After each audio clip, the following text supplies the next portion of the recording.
අපි දැන් බලමු සිංහ ලග්නය. සිංහ ලග්නය අනුව සැලකීමේදී අපිට ප්‍රකාශ කරන්න සිද්ධ වෙනවා සිංහ ලග්නයට ඉතාමත්ම හොඳ ගහයා ඒ කුජ. අනිත් පැත්තෙන් සිංහ ලග්නයට ප්‍රතිඵල දෙන ගහයා තමයි රවි ලග්නාපතිය නිසා. සිංහ ලග්නියන්ට රවි කේන්ද්‍රයේහි ලග්නාධිපතිය වශයෙන් 9ට පැමිණීම අපේ 14 වෙනිදා හොඳයි. නමුත් කුජ යෝගකාරක වශයෙන් 8ට පැමිණීම නරකයි. මේ නිසා සුභාසුභ මිශ්‍ර බවක් තමයි සිංහ ලග්නයට ප්‍රකාශ කරන්න තියෙන්නේ.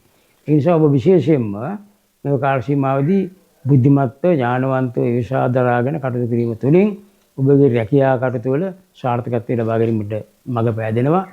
ඒකම තමන්ගේ ආර්ථිකමය ප්‍රගතිය සම්බන්ධනොත් හිතකර බවක් ඇති ගන්න පුළුවන්. හැබැයි අනවශ්‍ය ලෙස බීහිදන් කිරීම අරමුණක් හා විශේෂ සැලැස්මකින්තරව මුදල් හිමිදන් කිරීම තුළින් තමන්ට පාඩු වෙන්න පුළුවන්. ඒ නිසා යම් ආයෝජනයන් කිරීමේදී ඉතාමත් කල්පනාකාරී විය යුතුමයි. ඒ සුවිශේෂයි. තමන්ගේ සෞඛ්‍ය තත්ත්වය සම්බන්ධයෙන් සැලකීමේදී සුභාසුභ මිශ්‍රයි. හේතුව තමයි කුජ 8වැන්නට පැමිණීම. 8වැන්න කියන්නේ අශුභ ස්ථානයක්. 8වැන්න කියන්නේ මුත්‍රාශය. ඒකම මුත්‍රා සම්බන්ධ ස්ථානය. 8වැන්නට මේ කුජ පැමිණීම ලේ සම්බන්ධ පීඩා චෝදව හඳුන්වන්නේ ලෝහිත කියන නාමයෙන්. ලෝහිත කියන්නේ ලේ සම්බන්ධ පීඩා, ලේ ගමනාගමන සම්බන්ධ පීඩා, මුත්‍රා සම්බන්ධ පීඩා, මුත්‍රාශය සම්බන්ධ පීඩා, බැටින් තැලීම් අනුතුරු ආබාධ ගැන සැලකිල්ලක් දකිය යුතුයි. වාහන සම්බන්ධ භාවාධිපතියත් නිසා වාහන ගමන් කිරීමේදී බෙහෙවින්ම කල්පනාකාරීව ක්‍රියා කරන්න ඕනේ සිංහ ලග්නියන්. ඒක අවධාරණයෙන් ප්‍රකාශ කළ යුතු කාරණයක්. තවදුරටත් සැලකීමේදී ඔවුන්ගේ සෞඛ්‍ය තත්ත්වය සම්බන්ධනොත් ප්‍රසං විවිධ ගැනක අපි නැවතත් ප්‍රකාශ කරනවා. යුගසේල සම්බන්ධයෙන් සැලකීමේදී ප්‍රකාශ කරන්න වෙන්නේ අර මුලින් කියපු ආකාරයෙන්ම තමයි. මොකද 8වැන්නේ අඟහරු පැමිණීම අපි සාමාන්‍ය මතයේ පරිදි බහුම දෝෂයි.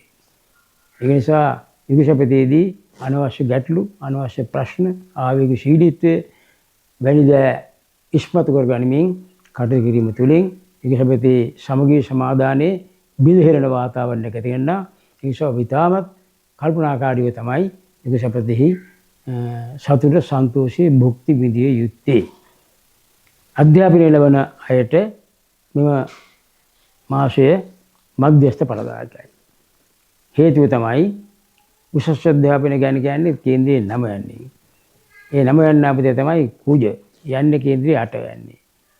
ඒක ඒ තරම්ම ප්‍රශස්ත මට්ටමේ කාරණයක් නෙවෙයි. ඒ නිසා නමුත් බ්‍රහස්පති ගමන් කරනවා ප්‍රඥාකාරක වශයෙන් 11. ඒක හොඳයි.